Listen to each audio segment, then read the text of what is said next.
जब बच्चा हेल्दी खाएगा तो उसका जो ब्रेन है वो भी हेल्दी रहेगा और वो पूरे दिन एक्टिव भी रहेगी और साथ में उसकी याददाश्त भी तेज होगी। और हाँ, उसे थोड़ा थोड़ा एक्सरसाइज की आदत भी डाल, या तो थोड़ी फिजिकल एक्टिविटी कोई भी करा या फिर मेडिटेशन करा। इससे हमारे जो ब्रेन होता है उस पे एक पॉजिटिव इफेक्ट आता है, हमें लर्न करने में कोई दिक्कत नहीं आती है और हम पूरा दिन बहुत अच्छा फील करते हैं, एकदम फ्रेश। यार पिंकी, आज जब मैं अपनी बेटी को स्कूल से लेने गई थी तो वहाँ पर तेरी बेटी किंजल ने बताया कि आंटी आज ना इसको बहुत ज्यादा डांट पड़ी थी, मेरी बेटी आजकल बहुत ज्यादा पढ़ाई में डल हो गई है। तेरी बेटी बता रही थी कि आज ही नहीं आंटी, इसको तो रोज आए दिन डांट पड़ती रहती है, ना ही ये क्लास में लर्न करती है, ना ही इसका होमवर्क कंप्लीट रहता है और ना ही किसी फिजिकल एक्टिविटी में ये पार्ट लेती है। तो तूने अपनी बेटी से बात की कि आखिर वो ऐसा क्यों करती है? हाँ यार, मैंने बात तो की थी, लेकिन वो बता रही थी मम्मा मैं कितना कोशिश करती हूँ लेकिन मेरे को लर्न नहीं होता और फुल टाइम क्लास में नींद आती रहती है। तो एक बात बता तू मुझे,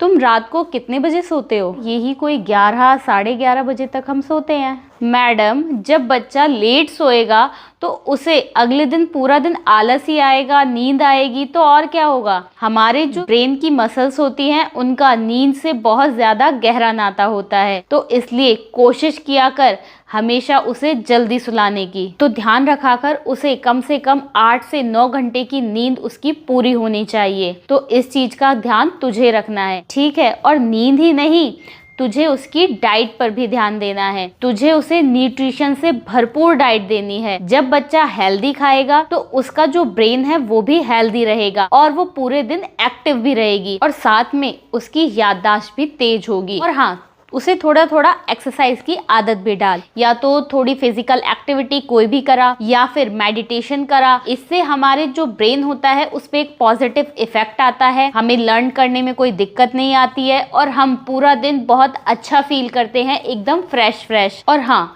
जो चीजें उसे समझ में नहीं आती है उन्हें कॉन्सेप्ट के थ्रू समझा, या फिर आजकल तो यार इंटरनेट की इतनी अच्छी सुविधा है, तो उसे ग्राफिकल के जरिए भी उसे समझा सकती है सब चीजों को, जिससे उसे सारा कॉन्सेप्ट जो है वो अच्छे से क्लियरली समझ आ जाए। या फिर तू उससे कुछ क्वेश्चंस, लॉजिकल जो क्वेश्चंस होते हैं वो पूछा कर, जिससे उसका ब्रेन अच्छे से काम करेगा, वो 24 घंटे अलर्ट रहेगा। और तू ये चीजें तो कर ही कर, साथ ही ध्यान रख जहां भी बच्चा पढ़ाई कर रहा है, या तो ड्राइंग रूम में या स्टडी रूम में, कहीं भी वो बैठ के पढ़ाई कर रहा है, तो वहां पर जो चीजें हैं वो एकदम अरेंज तरीके से रखी हुई हो, इधर उधर कोई सामान फैला ना हो। इससे भी हमारे बच्चे का जो ब्रेन होता है वो थोड़ा डिस्टर्ब सा हो जाता है, पढ़ाई में एक पॉजिटिविटी नहीं आती है, चारों तरफ नेगेटिविटी जब देखेगा बच्चा तो वही चीजें दिमाग में घुसेंगी। तो ये चीजें भी बहुत ज्यादा इफेक्ट डालती हैं, तो इन चीजों का भी तू ध्यान रखा कर और उसे रिवीजन, प्रैक्टिकल, इन सब के लिए भी बोला कर। जब वो बार बार रिवाइज करेगी उससे भी बच्चे का दिमाग तेज होता है, तेज काम करता है। साथ ही तू उसके साथ माइंड गेम खेला कर, तो उससे भी उसका ब्रेन अच्छे से काम करेगा। इसके साथ तू उसे